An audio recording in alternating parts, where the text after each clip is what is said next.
शिवीगाळ प्रकरणावरून विधान परिषदेत प्रवीण दरेकर आक्रमक झाले। सभागृहात बोलल्यानंतर दानवे पुन्हा मीडियात जाऊन बोलतात, त्यांना धाक भीती आहे की नाही, कोणाच्यात हिंमत असेल तर बाहेर येऊन बोट तोडावं, आधी कारवाई करा, नाहीतर आम्ही सभागृह चालू देणार नाही, अशी आक्रमक भूमिका दरेकरांनी घेतली।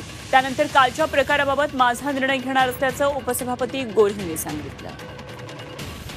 तर विधान परिषदेतलं हे प्रकरण आता चांगलंच गाजतंय। शिवीगाळ प्रकरणावरून विधान परिषदेतलं वातावरण चांगलंच तापलेलं आहे।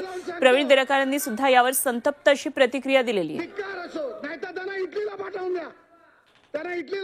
सभापती महोदय, इथं झाल्यावर मीडियात जाऊन परत बोलायचं का? धाक भीती आहे की नाही?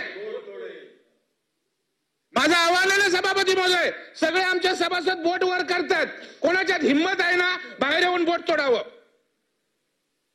आम्ही का भांगड्या भरून इथं राजकारणात आलेलो आहोत का? त्याच्यामुळे सभापती महोदय, माझं म्हणणं माझा अधिकार आहे, मी पक्षाचा गटनेता म्हणून आमची भूमिका या ठिकाणी मांडण्याचा नैतिक अधिकार, या ठिकाणी माझा हक्क आहे।